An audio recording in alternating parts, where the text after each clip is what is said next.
Obrigado. Boa tarde a todos. Eu gostaria de primeiramente agradecer aí o convite aí do GTS, né, para mostrar um pouco dos resultados de um projeto chamado SAD. O SAD é um simulador de ataques distribuídos de indisponibilidade, que é apoiado pelas agências de fomento, tanto a FINEP quanto pelo CNPq. Então, eu vou mostrar um pouco primeiro, eu vou dar um introdutório sobre ataque de negação de serviço, e depois falar o que essa ferramenta provê, alguns tipos de ataque e quais foram os estudos de caso realizados por essa ferramenta. Bom, ataque de negação de serviço, né, do termo em inglês aí, denial of service, é bem conhecido desde os anos 2000 aí, mas é bem possível que esses ataques já tenham sido perpetuados muito mais antigamente, desde a origem dos computadores aí. E como a palavra mesmo indica, ela tem a finalidade de causar a negação de serviço, ou seja, um usuário legítimo tentando acessar um serviço, um recurso computacional, ele é impossibilitado de fazer essa conexão devido ao fato que um atacante perpetuou um ataque impossibilitando ele de fazer esse acesso. Então, tem um efeito aí de degeneração ou indisponibilidade do serviço. Alguns tipos de ataque, aí, só para mencionar da literatura, né, tem muitos outros aí. A gente vai até mencionar também que alguns desses ataques já foram implementados nessa ferramenta de simulação. E a gente já conseguiu também resultados interessantes, utilizando eles tanto no setor bancário brasileiro, como no setor de e-commerce brasileiro também. Bom, o primeiro ataque aí, é bem trivial, é o ping flood, né, na qual um atacante envia requisições de CMP Echo Request, né, para o endereço da vítima, tentando esgotar seus recursos computacionais. Ou seja, ele manda vários pings. Se ele tiver uma largura de banda maior que da vítima, ele vai acabar comprometendo, ou seja, degenerando o serviço daquela máquina. Outro ataque que é derivado desse ping flood, né, que seria o Smurf attack. No caso, o atacante falsifica o IP de origem, ou seja, ele faz um IP spoofing do IP de origem, colocando como destino uma rede broadcast. Então, todos os nós dessa rede vão responder para o IP spoofado, né, para o IP falsificado, ou seja, da vítima, gerando maior tráfego aí do que o ping flood. Já o SYN flood, ele se baseia naquela intenção da boa-fé do protocolo, né, de estabelecimento de conexão. Uma vez que o atacante malicioso pode forjar a terceira via, aí, que seria o envio do ACK final de uma conexão, ele consegue fazer com que recursos computacionais daquele sistema-alvo sejam esgotados, ou seja, ele acaba mandando várias requisições, vários SYN, o servidor responde com os SYNs ACKs, só que o atacante simplesmente ignora. Então, o que o servidor vai pensar? Bom, pela boa-fé do protocolo, ele vai esperar, vai retransmitir, vai esperar um tempo até terminar a conexão, né? Mas esse tempo que ele fica esperando, ele está esgotando os recursos daquele servidor. E é bem essa característica que eles utilizam em fazer esses SYN floods, que até hoje é bem comum. Agora, tratando de ataques distribuídos, né, de negação de serviço. Basicamente, é a natureza distribuída, ou seja, uma ação coordenada de um enorme número de atacantes, visando sobrecarregar um sistema-alvo.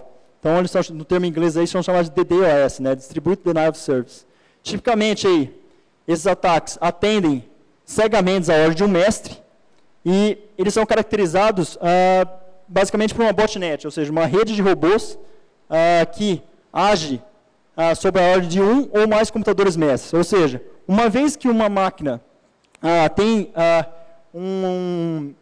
tenha sido infectada com malware, por exemplo, ele vai se conectar numa máquina do servidor e o atacante, se conectando nesse mesmo canal de comunicação, ele pode enviar comandos que todos os computadores infectados aí da internet vão fazer um ataque, por exemplo, de negação de serviço.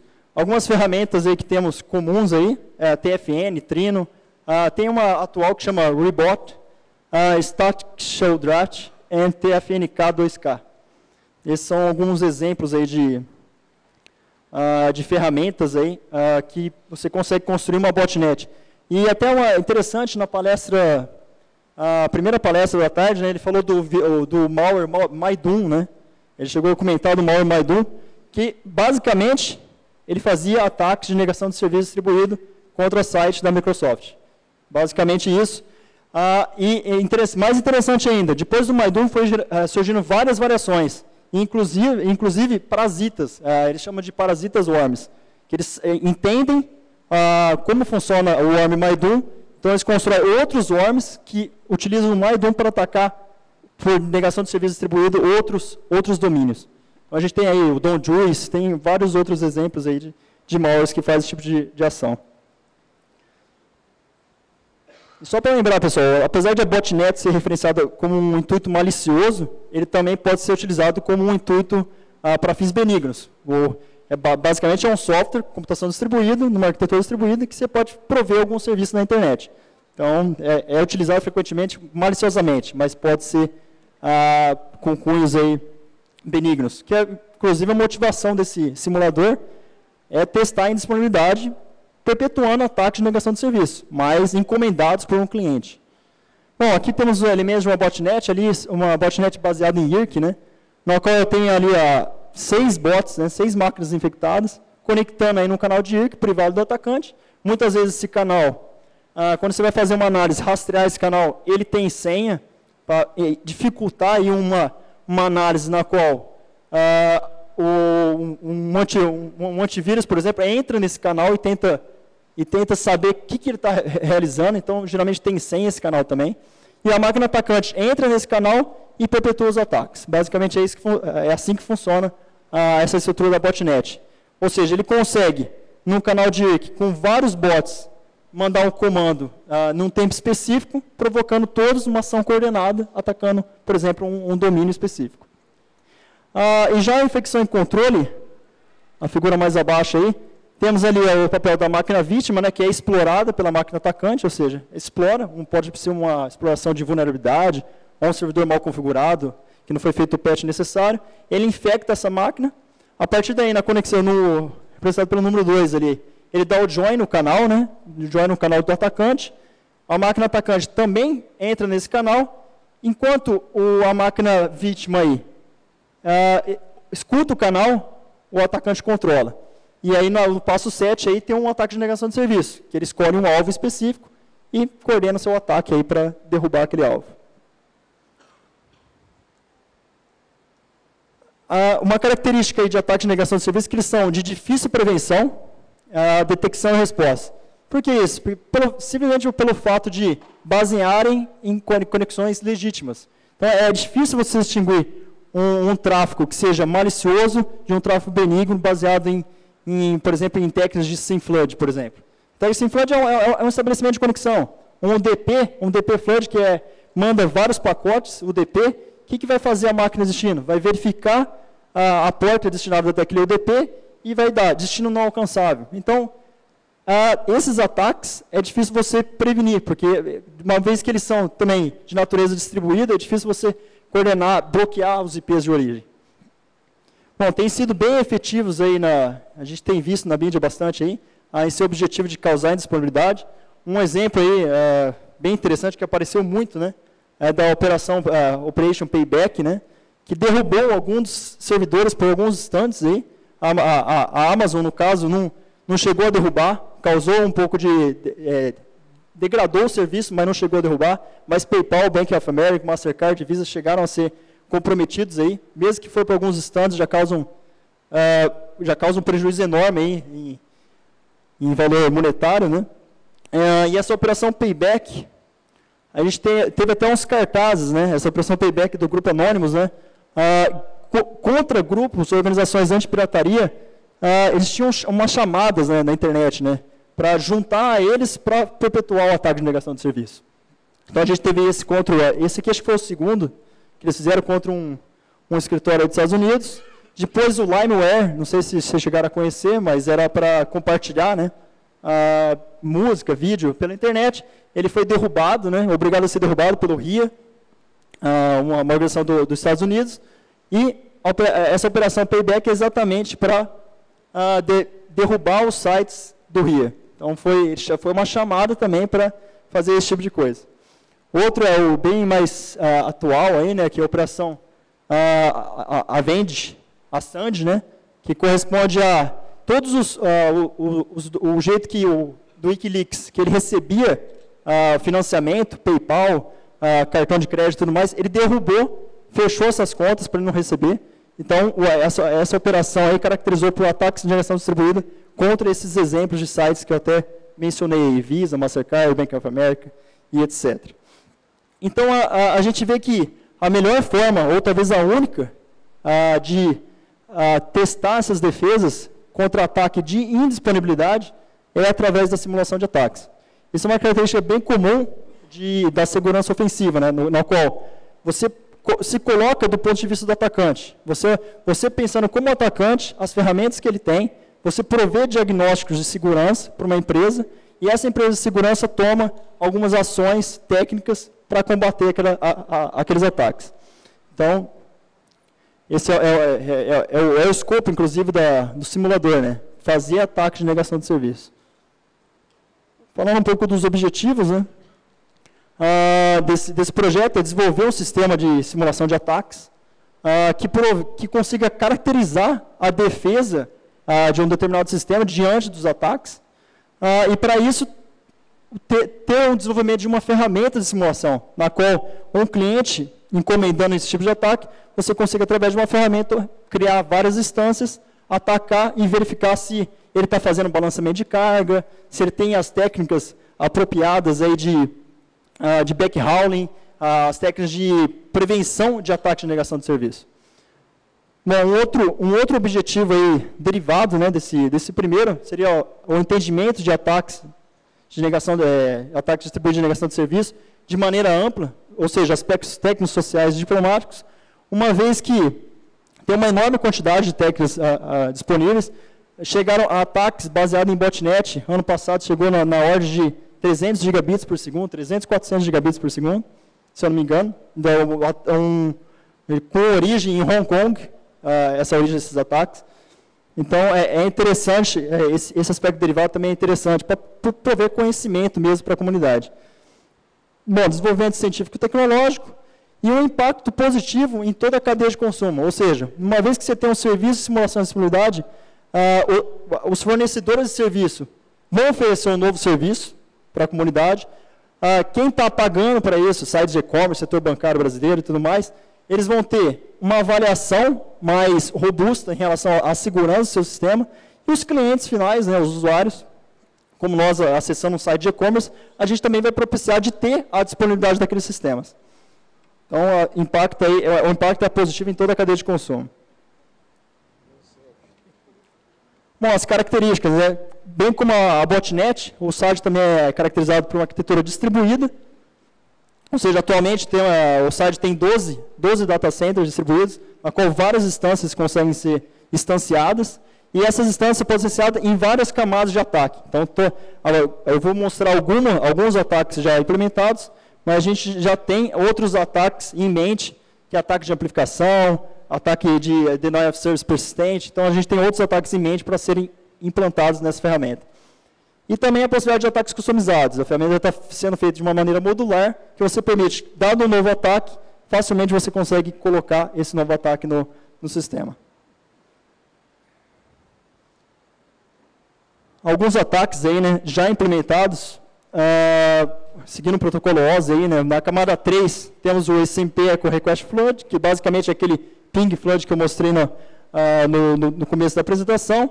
Na camada 4, TCP Sim Flood, ou DP Flood. Na camada 7, a gente tem o HTTP Flood e variações de query strings. Eu vou mostrar um pouco do que é cada um dos ataques, né, em sequência. E a camada 7 Plus, aí, que seria simulação de ações transacionais. Esse aqui é um dos mais interessantes pelo fato de as técnicas atuais de defesa e mitigação geralmente não funcionam na 7 Plus, uma vez que envolve um estudo da aplicação. Ou seja, se você tem um site de e-commerce, você vai ter scripts, essa ferramenta vai ter que estudar aquela aplicação, fazer a geração de scripts que fazem, por exemplo, a criação de um usuário, colocar uma compra no carrinho, fazer quantas ações transacionais você consegue fazer. Isso é muito difícil ter um mecanismo de detecção e prevenção desse tipo de ataque, uma vez que ele é considerado praticamente benigno. Adicionar produto no carrinho, comprar, gerar boleto, isso é benigno, é uma ação legítima. dando um screenshot um pouco dos exemplos de ataque, né, os mais simples aí, da camada 3, do CMP Echo Request Flood, que visa esgotar os recursos computacionais, ou seja, tem parâmetros aí de duração e o target, então está baseado só no IP do destino e a duração que você quer atacar. É bem simples, né?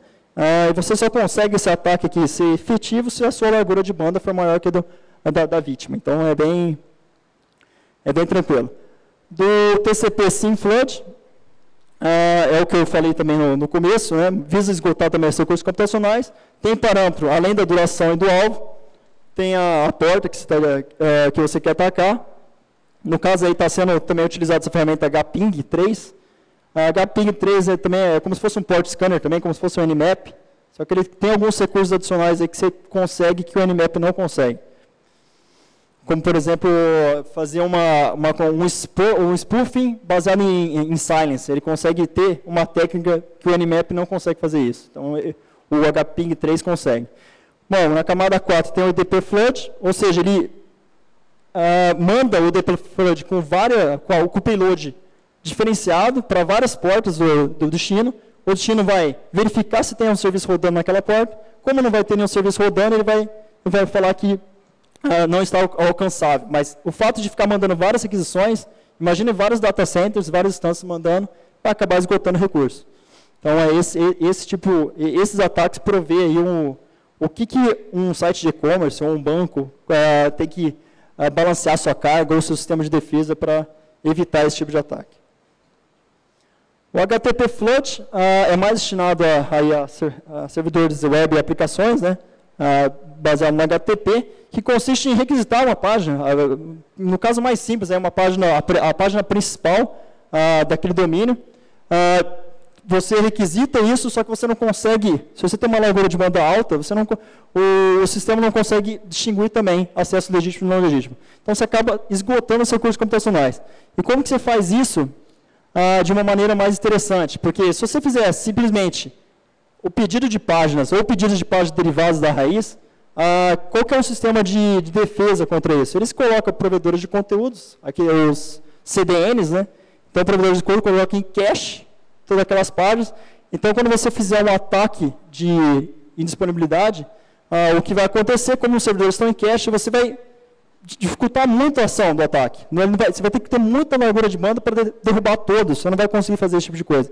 Então, o que está implementado no site também? Variações de query string, ou seja, faz um fuzzing do que você está requisitando. Quando você requisita uma página que não está em cache, o que vai fazer todos os provedores de conteúdos? Vão requisitar ao servidor de origem aquela página. Digamos que eu tenho lá uma página www.google.com. Digamos que tem barra, eu boto barra AAA, vários As. O que acontece com isso? Bom, o Google tem um mirror do Google em várias regiões do planeta. Quando você coloca o AA, ele vai falar, será que tem, isso aqui não está em cache, será que o servidor raiz já tem essa página? Ele vai lá consultar. Então, todos os provedores de conteúdos acabam requisitando para a página principal. Então, acaba fazendo esse efeito aí de esgotar os recursos computacionais aí da máquina vítima. Aí.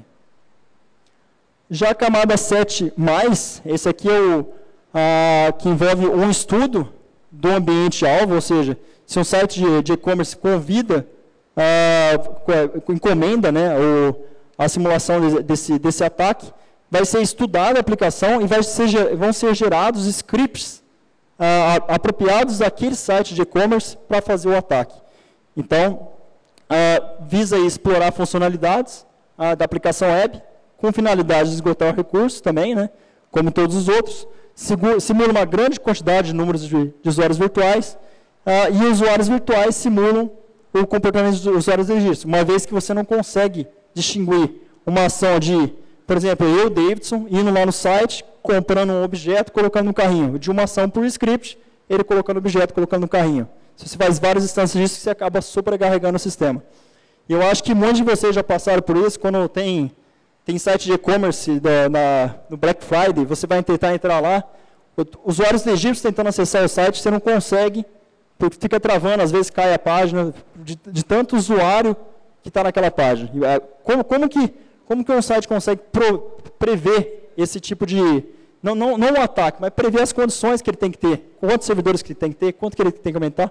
Bom, uma boa forma é encomendando um serviço de disponibilidade, porque você consegue verificar quanto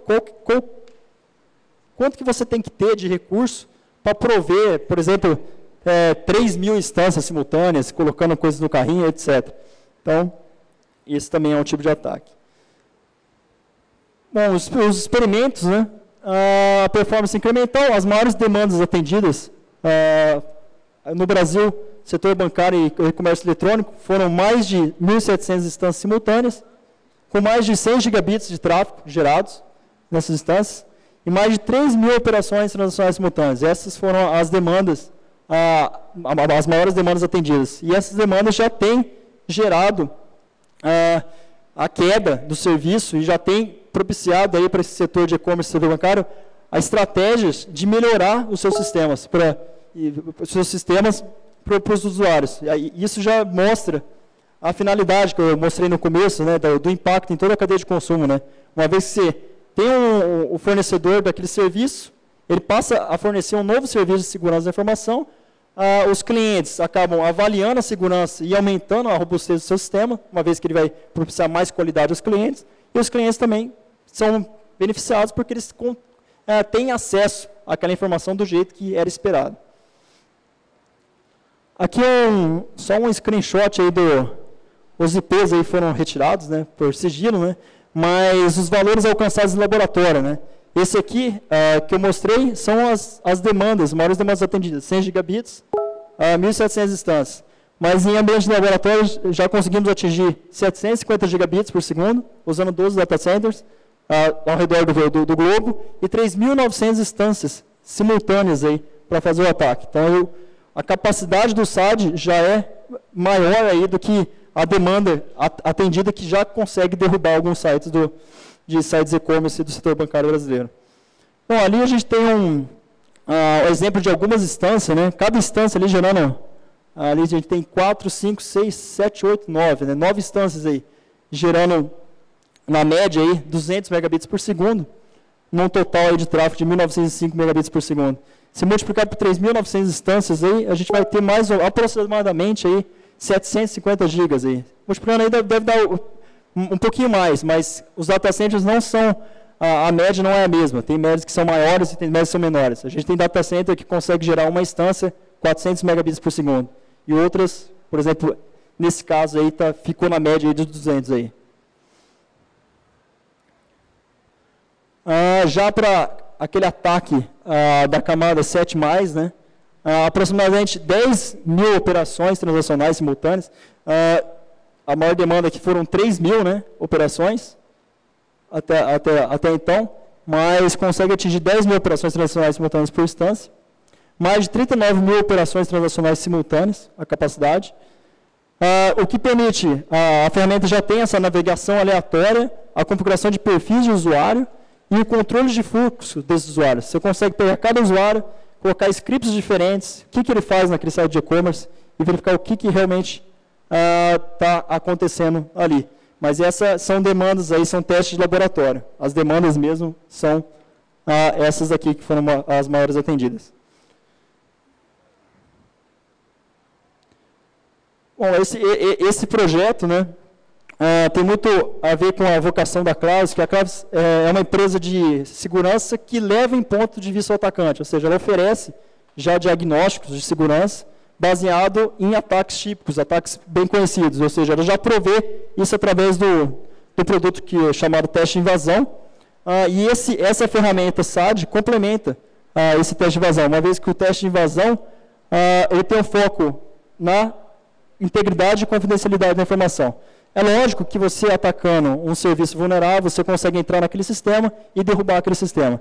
Mas o ataque de disponibilidade desse SAD, você consegue atacar um sistema, prover informações para um site que encomenda isso, informações valiosas no sentido de o quanto que eu tenho que aumentar os recursos para prover essa demanda. Então, ele também tem disponibilidade. Disponibilidade não baseado em você atacar o sistema e derrubar, mas sim disponibilidade baseados em ataques legítimos. Porque é diferente. Uma coisa é você fazer patch no sistema e tentar evitar ao máximo, incrementar a segurança ao máximo daquela aplicação.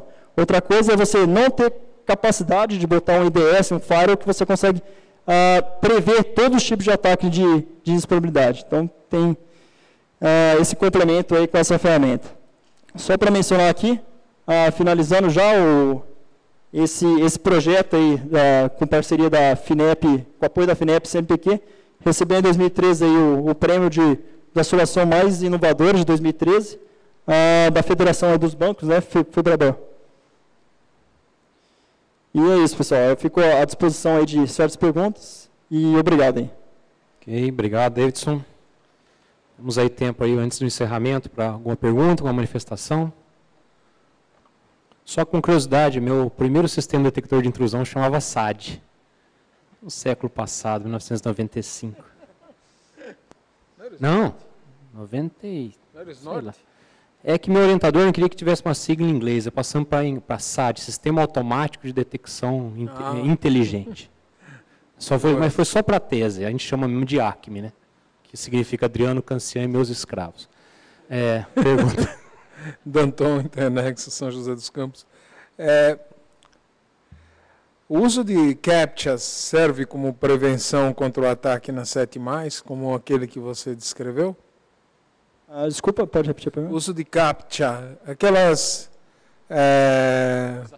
mecanismos para tentar distinguir se o usuário do outro lado é pessoa ou máquina. Tipo, coloca uma imagem com um número todo torto e fala, escreve esse treco dentro dessa... Entendi. Você está falando, quando você entra no site, você tem o CAPTCHA, sim, poderia ajudar, auxiliar nesse sistema de e-commerce. Quando você vai ao cliente, você não conseguiria fazer isso por script, né? Você teria que ter um reconhecedor, etc. e tal, o que dificultaria. É nesse caso que você está mencionando. Aí já o ataque de 7+, ali, o script teria que ser mais aperfeiçoado. Esse script é todo confeccionado. Você consegue fazer o que você quiser ali. Agora, se você tiver um CAPTCHA difícil de reconhecido, concordo contigo que você não vai conseguir fazer esse ataque. É um exemplo de mitigação, sim. Ó, eu não sei não, viu? Eu vi um cara que fez um software para CAPTCHA que consegue ler qualquer coisa, praticamente qualquer coisa. Não tinha nada que ele não conseguia, desses atuais. O cara conseguia, usando umas tags de IA aí, ler qualquer coisa, um negócio impressionante. Tag de IA para verificar o CAPTCHA e para passar por cima do CAPTCHA. Ou até os outros tipos de ataque, né? O 7+, eu mencionei, né? Mas tem os outros ataques que você consegue esgotar os recursos também. Esse é só um dos ataques.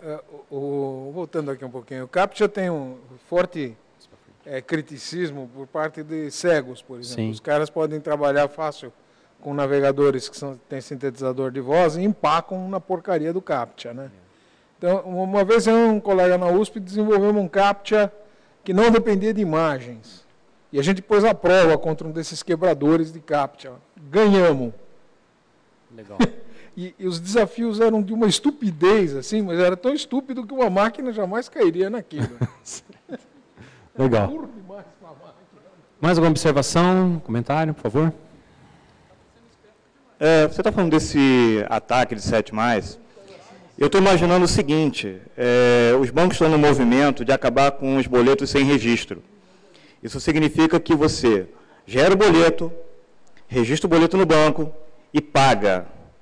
Você imagina que é isso num e-commerce, um pequeno ou grande, seja lá o quê, recebe um ataque e eles recebem uma conta do banco de alguns milhões de boletos que nunca vão ser pagos, mas estão registrados e têm que ser pagos. Como é isso? Concordo contigo. O script gerando um boleto, você está falando que vai ter uma regra de obrigação de pagar o boleto? Ou não, o banco fica esperando, tem uma numeração, né? Não. O boleto bancário tem carteira registrada e não registrada. O não registrado é aquele que você gera com o seu software e o banco só sabe que ele existe quando recebe. Mas tem um outro boleto, que é o que eles querem agora, e querem que seja só esse, que eles recebem o registro, registram esse boleto, ficam esperando esse boleto ser pago, mas você paga esse boleto antes. Perfeito. Aí, no caso da camada 7+, isso inviabilizaria a utilização, a não ser que tenha essa conta de que você paga os boletos gerados, né? Mas... Não, então não é esgotamento de recurso computacional e financeiro também. E financeiro também. Exato. Mais um comentário? Antes de terminar, antes que vocês saiam, nós vamos ter um sorteio de 2 livros, né, para quem está aqui até agora. Então, não vão embora antes do encerramento. Vamos agradecer o Davidson. Obrigado, Davidson, pela apresentação.